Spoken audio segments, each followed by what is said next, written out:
You're listening to Art of the Possible, your go-to podcast for all things pivotal and current in digital transformation, bridging the physical and digital with revolutionary solutions.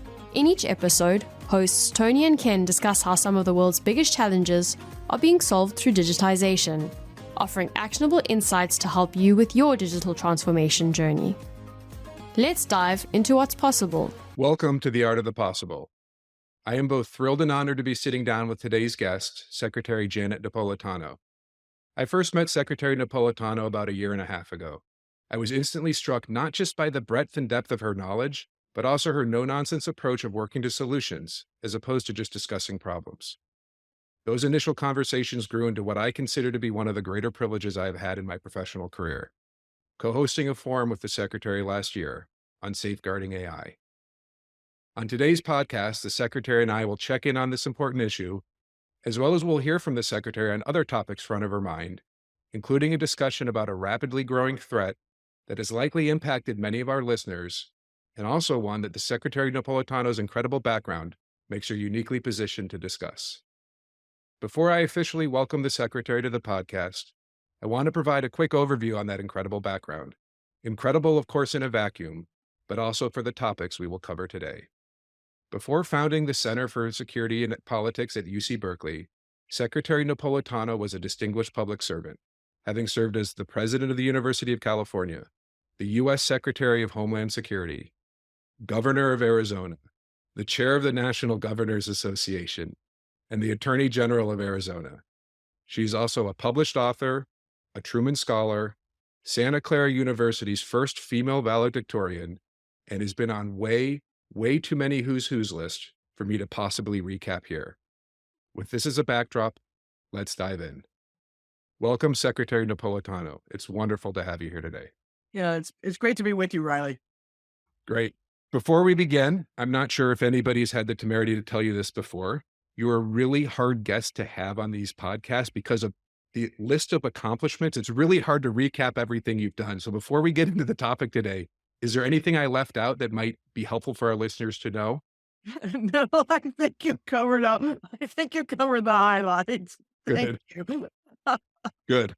And as hard as it is to believe, it's been almost exactly a year since the Berkeley AI Summit. I'd love it if you could take a minute to recap maybe the discussion for our listeners who weren't there, and perhaps share one or two things you took away from the summit. Yeah, the summit was really exciting.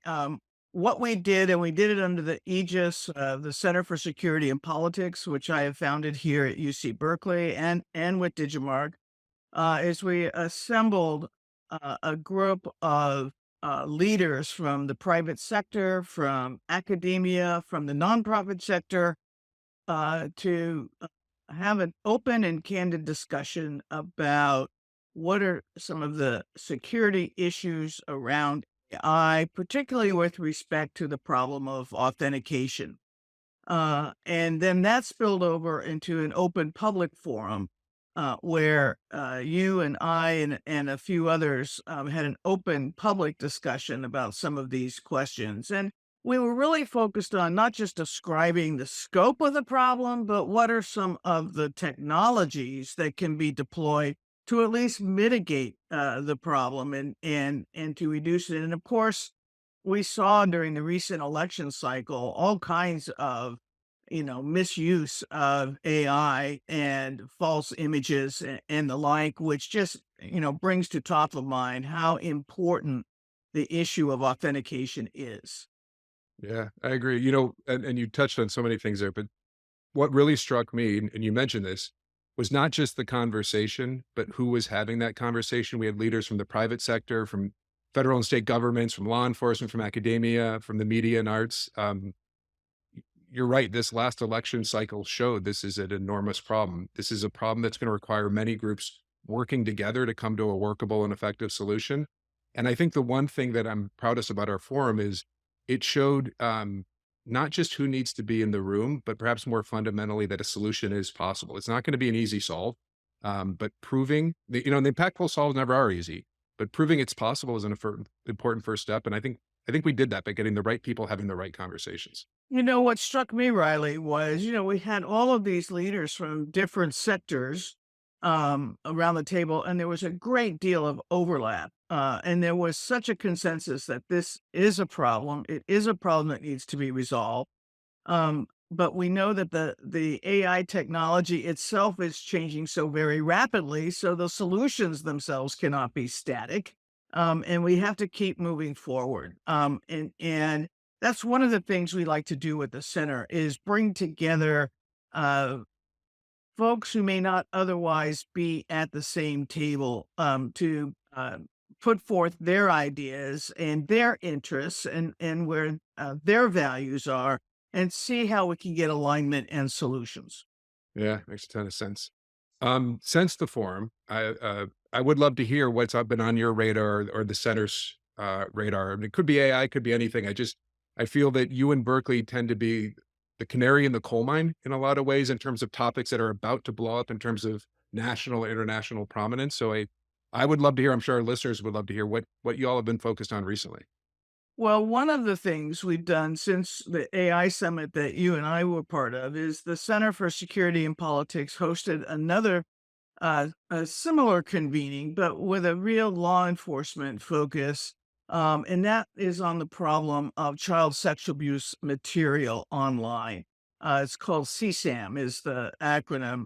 It has plagued us. It's a growing problem. And talk about there being a uniform consensus that there needs to be some way to get this awful material off of online platforms and out of public view.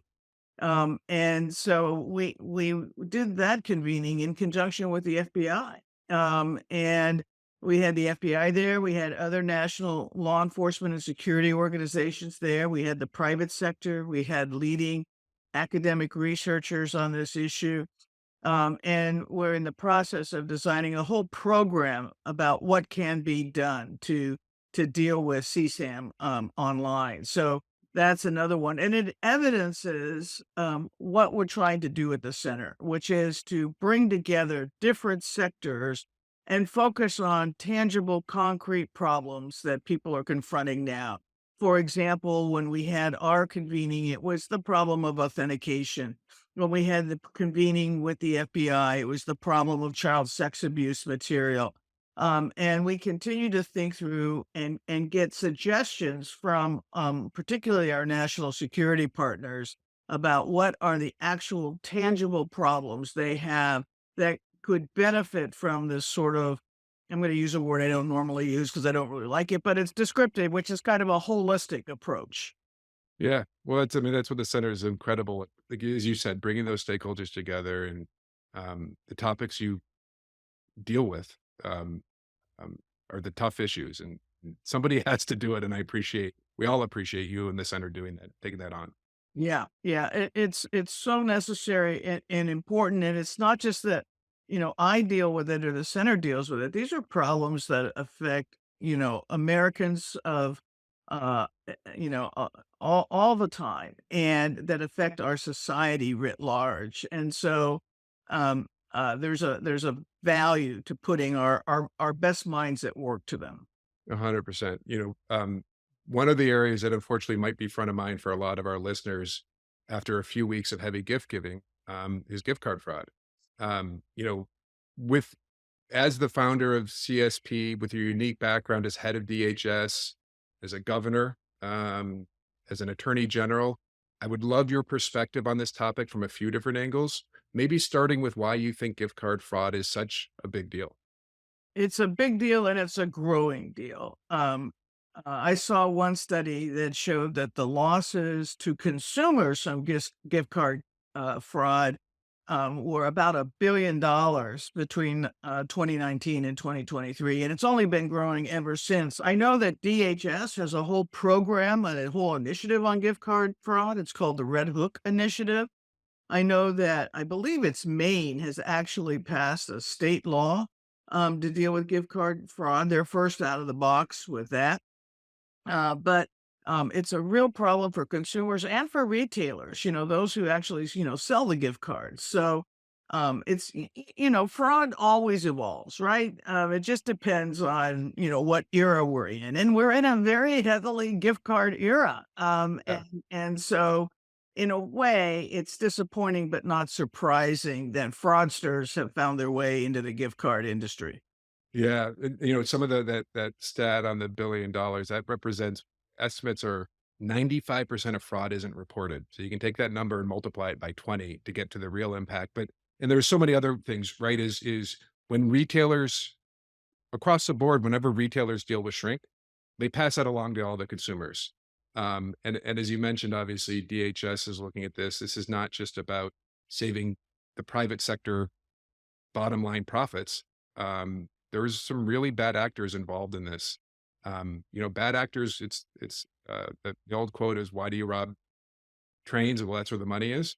Bad Yeah. actors will go after areas where there's money, and the gift card growth is attracting that. And it's interesting. We've worked with the world central banks for almost 30 years, protecting the currency. And one thing is true about above all else when it comes to currency, trust in that currency is a store of value and a means for transacting are quite literally the only two things that give that currency value. Yeah, that's so right. And in a way, gift cards are another form of currency. And so when the fraudsters, through various techniques, interfere with the trust that one puts in, you buy a gift card, say for $100, and you give it to somebody, and all of a sudden that $100 isn't on the card; it's already been washed, or the recipient can't use the card. That undermines trust in the whole process and the whole industry of gift cards. Yeah. I'd love you have such a unique perspective here on. So, as you mentioned, DHS is getting involved. The first state law in Maryland, I think, comes into Maryland, effect yeah, next not year. Maine. I'm sorry. Yeah. But it comes into effect mid next year. I know there's some other laws. How do you think this plays out? So it seems that the gift card industry has almost just reached the radar at both the attorney general level, at state legislature level, at the national government level. You've probably seen similar issues that just kind of are burgeoning, starting to get on the radar. What happens next? Is this something that any pattern recognition or anything that can help us see out maybe a couple years? Yeah, it's gift card fraud from a law enforcement perspective is difficult because what happens is it involves hundreds, if not thousands, of relatively small frauds, because it's a gift card per gift card kind of fraud.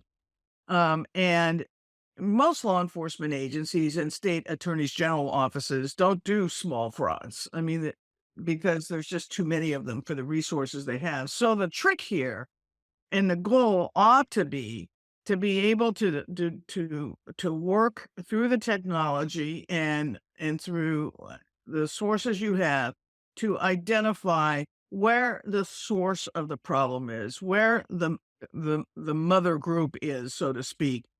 In a way, it reminds me of doing drug cases where you don't do, you have a lot of street dealers who do small amounts of drugs, but the real challenge and the real goal is to work your way up the chain to the major players. And I believe there are major players in the gift card fraud industry, so to speak. So that I think will be the challenge for law enforcement. And it would make sense if state attorneys general put together a combined initiative on this. They've done it on other issues before, and they find that their combined efforts really have an impact. Yeah, you're 100% right. I mean, this is obviously why DHS is looking at this. Is it's not so much the mom and pop that, to use your analogy, the street corner drug dealer that they're worried about. It is these state sponsored bad actors that are funneling these funds for fentanyl importation, for human trafficking. So it's you know the vast majority of the crime itself, but even a greater percentage of the harm comes from these really sophisticated. This is there's somewhere around the order of $1 trillion of stored value on these gift cards. That's a really big train for those who use the analogy. If that's where the bank robbers go after. It's a really Yeah. big train for these bad people to go, and it's um, big enough to get state-sponsored attention of bad actors. You're so right. And with that kind of capital, bad actors can do a lot of bad damage. Yeah. It's interesting. The analogy I think about is is the crypto industry in a lot of ways too. It's just if you go back, I don't know, 8, 10 years ago, right? There was this growing industry called crypto. Um, Bad actors, fraud came in. It started impacting the growth, which is happening now at gift cards, put the industry at almost an existential risk. Um, so that to the point where regulators had to get involved. And I think the crypto industry figured out their stuff. I think, I don't think, and I would love your opinion of this. I don't think once regulators get involved, they quickly rewind what they do, but the sooner an industry can solve their own problems as opposed to bringing in, making it a necessity for regulators and the government to really come in to regulate, the sooner they can solve the problem, they can stop that encroachment. And again, I don't mean that in a pejorative way. It's necessary. We got to figure out this problem. If the industry can't figure it out, it's on the regulators and the governments to figure it out. And then you look at the crypto industry, right? They figured it out pretty quickly. And now we're at, Bitcoin 110,000 or wherever it is. I haven't looked. Um, I- do you agree with that? I mean, what is your view of if the industry can attack this problem themselves? Do you think that would lessen the scrutiny of regulators, or do you think it's something that now that it's on the radar, the regulators are here and they're going to continue to lean in? Well, regulators in a way fill a vacuum. And we've seen that in crypto, and there's still an ongoing debate about the role of regulation in crypto, although the industry has done much to clean up its act since um, the failures of a few years ago, and the frauds of a few years ago. But crypto depends on trust. Gift cards depend on trust. Yeah. And so in the end, um, to me, there is a role for reasonable regulation, if there is a vacuum and if an industry is being overtaken to the extent that trust in that industry is undermined. It's Secretary, there's a another topic I'd love your opinion on. So for our listeners who might not be aware, there's two main types of gift card fraud. There's what's called card tampering, and it's a series of attacks or variety of attacks. But basically, it allows the bad actors to access the funds stored on the cards as soon as the cards are activated. And then there's a second bucket, which is called victim assisted fraud, which involves the bad actors tricking the card holders into allowing them access to the fund. So, we're agnostic. Our technology can dramatically reduce both of these attack vectors and often while saving costs, so more efficient and saving costs. So as I said, we're agnostic, but I would love your opinion from your perspective.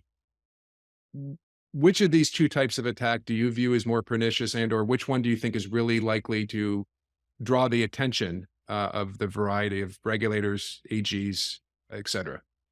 That's really hard to say. And from a victim standpoint, it doesn't matter whether you you were attacked at the point of sale at the retailer, or you were phished or whatever, and were tricked into giving out information that the fraudster was able to use. So, but from an industry standpoint, it would seem to me that focusing on the retail side of the gift cards uh, would be easier than going consumer by consumer by consumer, because you can deal with the big chains and the big, sellers of gift cards, and there are many common sense things they can do. In fact, your company has technologies that can assist there.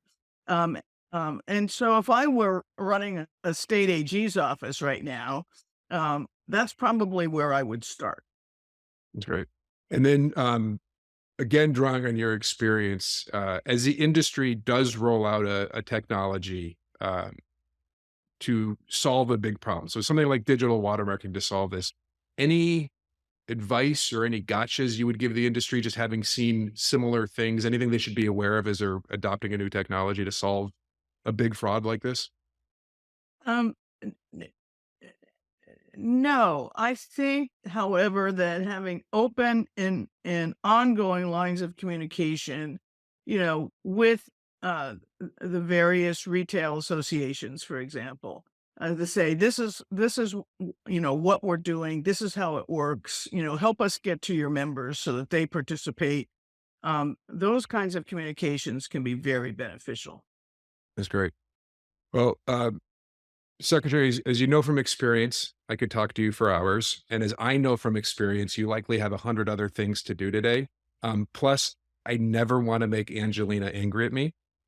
So You got that sadly, right. exactly. So sadly, I think maybe it's time to wrap up. Before we do, any closing thoughts or any closing remarks? No, but again, I think what we've been talking about is something that isn't on most people's radar screen, but it's really happening. And so just raising public awareness about it is an important public service. Thank you. And as always, I appreciate your thoughts. I appreciate your time. And I hope you know how much I appreciate you. Secretary Napolitano, have a wonderful rest of your day. Thank you, Riley. And I also want to extend my appreciation to our listeners. Thank you for your time as well. And remember, you'll find Art of the Possible on Spotify, Apple Podcasts, or wherever you get yours. So long for now. Thanks for joining us for another episode of Art of the Possible. The show notes include links to any resources mentioned in today's show. If you're enjoying our podcast, please subscribe so you never miss an episode and leave us a 5-star review.